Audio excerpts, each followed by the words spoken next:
Hello guys, അപ്പോൾ ഇന്നത്തെ ഒരു വിശേഷം എന്ന് പറയുമ്പോൾ ചട്ടഞ്ചാലിൽ ഉണ്ടായ വിശേഷമായിരുന്നു കേട്ടോ. ഞാൻ 2-3 ദിവസം നിൽക്കാൻ പോയിട്ടുണ്ടായിരുന്നല്ലേ, അളയ ദുബൈക്ക് പോയിട്ടാകുമ്പോൾ.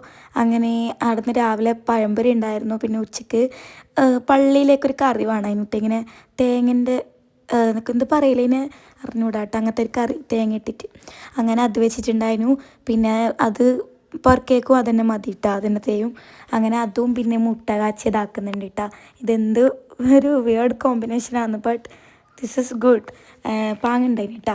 അങ്ങനെ നല്ല അടിപൊളി മുട്ട കാച്ചിയതും ഉള്ളി കുറച്ചിട്ടിട്ടുള്ള മുട്ട, പിന്നെ നമ്മളേക്ക് നല്ല അടിപൊളി കോഴി വറവ് കേട്ടോ. കോഴി വറവും ചപ്പാത്തിയാണ് എടുത്തിട്ടുണ്ടായിരുന്നത്. അങ്ങനെ അതൊക്കെ കഴിച്ചിട്ട് ഞാനിന്ന് റിട്ടേണ് പെർക്ക് പോകുന്നതാണ് കേട്ടോ. അപ്പോൾ അതിന് ഉമ്മ പോകുമ്പോൾ കായ് തന്നിട്ടുണ്ടായിരുന്നു. അങ്ങനെ കായ് നിന്നുകൊണ്ട് പോകാമെന്ന് കേട്ടോ. ഭയങ്കര വെയിലായിരുന്നു, ഈ സമയത്ത് ഇറങ്ങണ്ടെന്ന് വിചാരിച്ചിട്ടുണ്ടായിരുന്നു കേട്ടോ. അങ്ങനെ നമ്മൾ നേരെ പോക്കാണ്. ഇപ്പോൾ എന്നിട്ട് നമ്മൾ ബിരിയാണി വെച്ചിട്ടുണ്ടായിരുന്നു കേട്ടോ. നല്ല അടിപൊളി ബിരിയാണി ആയിരുന്നു.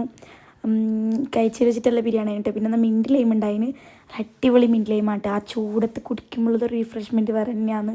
അങ്ങനെ അതൊക്കെ പിന്നെ ചിക്കൻ കൊണ്ടാട്ടം ഉണ്ടായിട്ടോ. അപ്പോൾ